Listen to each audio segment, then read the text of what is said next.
परिचय। पिताजी, क्या आपने देखा कि ये लिफ्ट सभी तलों पर नहीं रुक रही है? मैंने देखा प्रेरणा, ये दूसरे, चौथे, छठवें, 8वें और 10वें तलों पर रुक रही है। संख्याएं 2, 4, 6, 8 और 10 2 की गुणज है। सही है ना पिताजी? बिल्कुल सही है प्रेरणा। क्या तुम जानती हो कि 2, 2, 4, 6, 8 और 10 संख्याओं का गुणनखंड भी है? नहीं पिताजी, हमने स्कूल में अभी गुणनखंड सीखना शुरू ही किया है। बच्चों, इस पाठ में आप गुणज और गुणनखंड के बारे में जानेंगे। आओ सीखें। गुणजों का परिकलन करना, उभयनिष्ठ गुणजों को पहचानना, शब्द की समस्याओं पर गुणजों की अवधारणाएं लगाना, गुणनखंडों का परिकलन करना, उभयनिष्ठ गुणनखंडों को पहचानना, गुणनखंड आरेख बनाना, शब्द की समस्याओं पर गुणनखंडों की अवधारणाएं लगाना, गुणजों को जानना। मिस रीता प्रेरणा की गणित की अध्यापिका हैं। वो गुणजों की अवधारणा को पढ़ाने के लिए अपने छात्रों के साथ एक खेल खेल रही हैं। वो 3 के गुणजों के साथ शुरू करती हैं। लगभग 10 छात्र मिस रीता के आसपास खड़े हो जाते हैं। हर छात्र के पास 30 कंचे हैं। मिस रीता एक छात्र की ओर इशारा करती हैं। वो अपने मन में याद करता है कि 3 गुणा 1 3 होता है। वो उनके सामने बड़े रुमाल पर 3 कंचे रख देता है। मिस रीता एक दूसरे छात्र की ओर इशारा करती हैं। वो मन में पढ़ती है कि 3 गुणा 2 6 होता है। वो उनके सामने पड़े रुमाल पर 6 कंचे रख देती है। ये प्रक्रिया तब तक जारी रहती है जब तक कि 10वां छात्र उनके सामने पड़े रुमाल पर 30 कंचे नहीं रख देता। संख्याएं 3, 6, 9, 12, 15, 18, 21, 24, 27 और 30 अन्य संख्या के साथ 3 के गुणन हैं।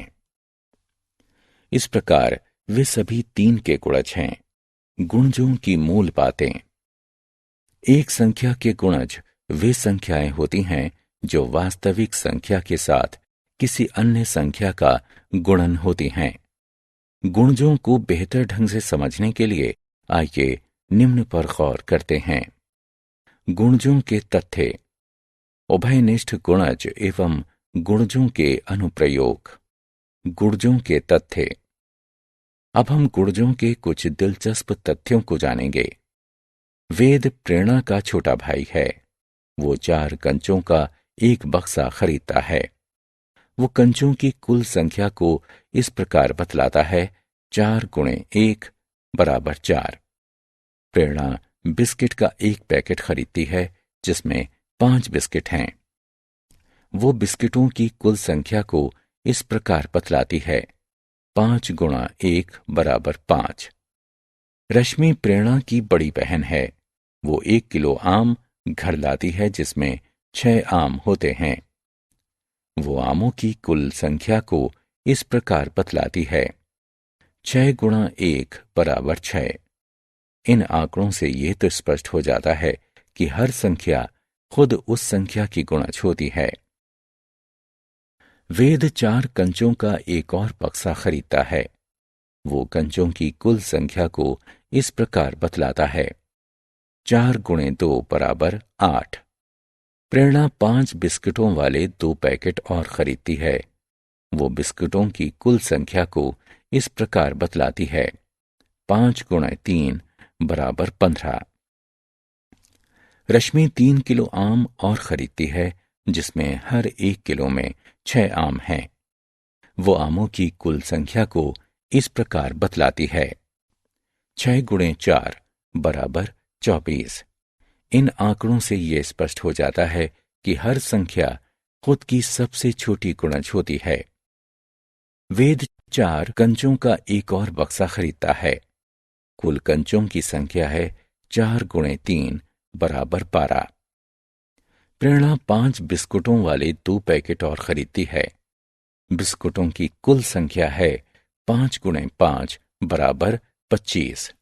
रश्मि 3 किलो आम और खरीदती है, जिसमें हर किलो में 6 आम हैं।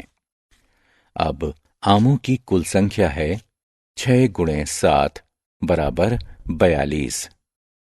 इन आंकड़ों से ये स्पष्ट हो जाता है कि एक संख्या के नए गुणजों को इस संख्या में एक नई संख्या से गुणा करके तैयार किया जा सकता है।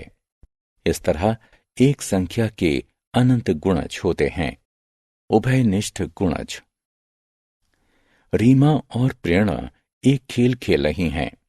रीमा सड़क पर लाल रंग और हरी रंगों की कारों को गिनेगी। वो उन्हें 3 के गुणज के रूप में बताने का प्रयास करेगी। प्रेरणा सड़क पर लाल रंग और हरी रंग की बसों को गिनेगी। वो उन्हें 6 के गुणज के रूप में बताने का प्रयास करेगी। रीमा 12 लाल रंग की कारें और 18 हरी रंग की कारें देखती है। वो उन्हें इस प्रकार दर्शाती है: 3 गुणे 4 बराबर 12, 3 गुणे 6 बराबर 18। प्रेरणा 18 लाल रंग की बसें और 24 हरे रंग की बसें देखती है। वो उन्हें इस प्रकार दर्शाती है: 6 गुणा 3 बराबर 18, 6 गुणा 4 बराबर 24। 18, 3 और 6 दोनों का गुणज है। इस तरह के गुणजों को उभयनिष्ठ गुणजों के रूप में जाना जाता है। प्रेरणा और उसकी मां एक गुलाब के बगीचे में है। प्रेरणा देखती है कि एक क्षेत्र में लाल रंग के गुलाब के पौधे प्रत्येक पंक्ति में 12 पौधों वाली 2 पंक्तियों के क्रम में लगाए गए हैं। एक दूसरे क्षेत्र में पीले रंग के गुलाब के पौधे प्रत्येक पंक्ति में 8 पौधों वाली 3 पंक्तियों के क्रम में लगाए गए हैं। और एक और दूसरे क्षेत्र में गुलाबी रंग के गुलाब के पौधे प्रत्येक पंक्ति में 6 पौधों वाली 4 पंक्तियों के क्रम में लगाए गए हैं। 24, 2, 3, 4, 6, 8 और 12 का एक गुणज है। गुणजों के अनुप्रयोग। आइए अब हम कुछ शब्द की समस्याओं पर गुणजों की अवधारणा लगाते हैं। वेद, प्रेरणा और रश्मि अपने घर की ओर पट्टियों पर दौड़ रहे हैं। चौथी पट्टी से शुरू करते हुए वेद एक बार में 2 कदम चलता है। प्रेरणा एक बार में 4 कदम चलती है और रश्मि एक बार में 6 कदम चलती है। 24वें कदम पर अपने घर पहुंच जाने से पहले किस अगले कदम पर वे तीनों एक साथ होंगे? वेद के कदम चौथे, छठे, 8वें, 10वें, 12वें, 14वें, 16वें, 18वें, 20वें, 22वें और 24वें हैं। 4, 6, 8, 10, 12, 14, 16, 18, 20, 22 और 24 2 के गुणज हैं। प्रेरणा के कदम 8वें, 12वें, 16वें, 22वें और 24वें हैं। 8, 12, 16, 20 और 24 4 के गुणज हैं। रश्मि के कदम 12वें, 18वें और 24वें हैं। 12, 18 और 24 6 के गुणज हैं। 12, 2, 4 और 6 का प्रथम उभयनिष्ठ गुणज है। इस तरह वे 12वें कदम पर मिलेंगे। आओ खेलें। सही विकल्पों को उठाकर रिक्त स्थानों की पूर्ति करें। गुणनखंडों को जानना। मिस रीता प्रेरणा की गणित की अध्यापिका गुणनखंडों की अवधारणा को समझाने के लिए अपने छात्रों के साथ एक और खेल खेल रही हैं। मिस रीता एक छात्र को बुलाती हैं और एक पहाड़ा सोचने के लिए उससे कहती हैं, जिसमें 12 एक गुणन के रूप में दिखाई दे। साथ ही वो उसे उस पहाड़े की संख्या अनुसार रखी हुई बहुत सी पीले रंग की गेंदों को उठाने के लिए कहते हैं। छात्र 2 पीले रंग की गेंदें उठाता है, अर्थात उसने 2 का पहाड़ा सोचा था। वो 4 और छात्रों के साथ इस अभ्यास को दोहराती हैं, जिसके परिणाम स्वरूप 2, 3, 4, 6 और 12 प्राप्त होते हैं। अर्थात 2, 3, 4, 6 और 12 12 के गुणज हैं। गुणनखंडों की मूल बातें। एक संख्या के गुणनखंड वे संख्याएं होती हैं जो वास्तविक संख्या को भाग देने से प्राप्त होती हैं तथा शेष शून्य होता है। गुणनखंडों को बेहतर समझने के लिए आइए देखते हैं गुणनखंडों के तथ्य। उभयनिष्ठ गुणनखंड, गुणनखंड आरेख और गुणनखंडों के अनुप्रयोग। गुणनखंडों के तथ्य। आइए अब हम गुणनखंडों के बारे में कुछ दिलचस्प तथ्यों को देखते हैं। प्रेरणा अपने जन्मदिन पर उसकी मां को 10 लाल गुलाबों का एक गुच्छा देती है। प्रेरणा की मां उन सबको एक फूलों के गुलदस्ते में रख देती है। हम इस व्यवस्था को निम्नानुसार व्यक्त कर सकते हैं। 10 गुणा 1 बराबर 10। प्रेरणा की मां एक अलग व्यवस्था बनाने का प्रयास करती हैं। वो 10 फूलदानों में हर एक में एक गुलाब रखती हैं। हम इस व्यवस्था को निम्नानुसार व्यक्त कर सकते हैं। 1 गुणा 10 बराबर 10। 1 और 10 10 के गुणनखंड हैं। 1 प्रत्येक संख्या का गुणनखंड होता है। प्रत्येक संख्या उसका खुद का एक गुणनखंड होती है। प्रेरणा की मां एक और अलग व्यवस्था बनाने का प्रयास करती है। वो 5 फूलदानों में हर एक में 2 गुलाब रखती है। हम इस व्यवस्था को निम्नानुसार व्यक्त कर सकते हैं। 2 गुणा 5 बराबर 10। प्रेरणा की मां एक और अलग व्यवस्था बनाने का प्रयास करती हैं। वो 2 फूलदानों में हर एक में 5 गुलाब रखती हैं। हम इस व्यवस्था को निम्नानुसार व्यक्त कर सकते हैं। 5 गुणे 2 बराबर 10। 2 और 5 10 के भी गुणनखंड होते हैं। चूंकि और अधिक व्यवस्थाएं संभव नहीं है, अतः ये स्पष्ट है कि 10 के केवल 4 गुणनखंड 1, 2, 5 और 10 हैं। इस तरह हम कह सकते हैं कि एक संख्या के गुणनखंड सीमित होते हैं और एक संख्या स्वयं का सबसे बड़ा गुणनखंड होती है। उभयनिष्ठ गुणनखंड। प्रेरणा के दादाजी प्रेरणा को आइसक्रीम के लिए 5 रुपए देते हैं। वो आइसक्रीम की दुकान पर जाती है और 5 रुपए से अपनी पसंदीदा नारंगी आइसक्रीम खरीदती है। हम इसे इस तरह से बता सकते हैं। 1 गुणे 5 बराबर 5। 1 हफ्ते के बाद वो प्रेरणा को 10 रुपए देते हैं। इस बार वो 2 नारंगी आइसक्रीम खरीदती है। हम इसे इस तरह से बता सकते हैं। 2 गुणा 5 बराबर 10। अगले हफ्ते वो उसे 15 रुपए देते हैं। वो 3 नारंगी आइसक्रीम खरीदने का निर्णय लेती है। हम इसे इस तरह से बता सकते हैं। 3 गुणा 5 बराबर 15। ये स्पष्ट है कि 5, 5, 10 और 15 का एक गुणनखंड है। इस तरह के गुणनखंड उभयनिष्ठ गुणनखंड के रूप में जाने जाते हैं। गुणनखंड आरेख।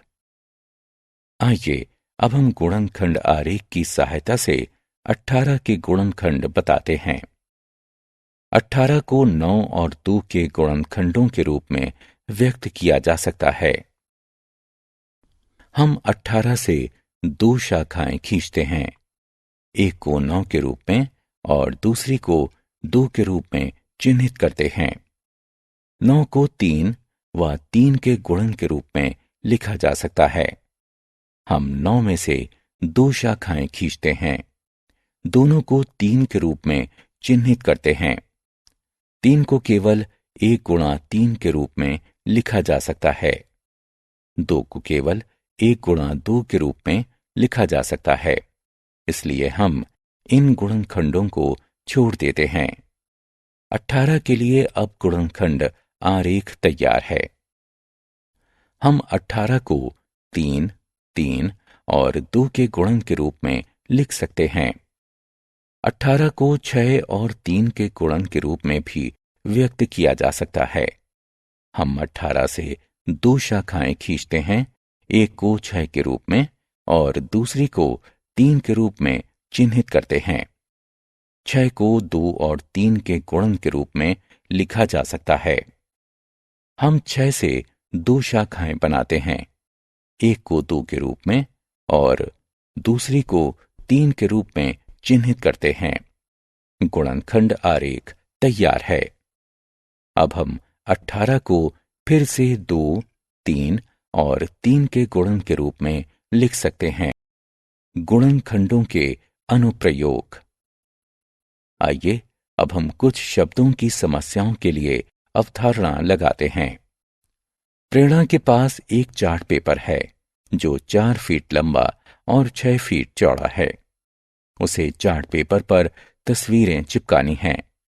उसके पास हर तस्वीर अलग अलग आयामों की हैं, 2 feet by 2 feet, 3 feet by 3 feet और 2 फीट बाय 5 फीट। उन्हें काटकर छोटी किए बिना वो चार्ट पेपर पर किस आकार की तस्वीरें चिपका सकती है। आइए हम जांच करते हैं कि तस्वीरों के आयाम चार्ट पेपर के आयामों के गुणनखंड हैं अथवा नहीं।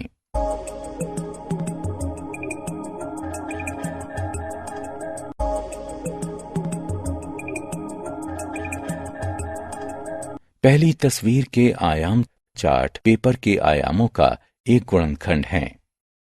इस तरह प्रेरणा तस्वीरों को काटे बिना चार्ट पेपर पर 2 फीट बाय 2 फीट के आयामों की तस्वीरें चिपका सकती है। आओ खेलें। क्लिक करें और कॉलम क की वस्तुओं का कॉलम ख की वस्तुओं से मिलान करें।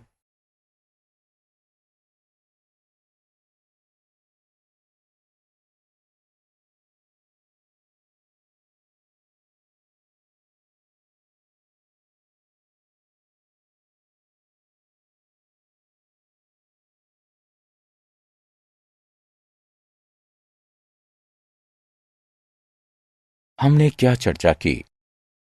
एक संख्या के गुणज वे संख्याएं होती हैं जो वास्तविक संख्या के साथ अन्य संख्याओं का गुणन होती हैं। प्रत्येक संख्या खुद का सबसे छोटा गुणज होती है। एक संख्या के अनंत गुणज होते हैं। उभयनिष्ठ गुणज वे संख्याएं हैं जो एक से अधिक संख्याओं के गुणज होते हैं। एक संख्या के गुणनखंड वे संख्याएं होती हैं जो वास्तविक संख्या को भाग देने से प्राप्त होती हैं तथा शेष 0 होता है। प्रत्येक संख्या खुद का सबसे बड़ा गुणनखंड होती है। एक संख्या के गुणनखंड सीमित होते हैं। उभयनिष्ठ गुणनखंड वे संख्याएं हैं जो एक से अधिक संख्याओं के गुणनखंड हैं।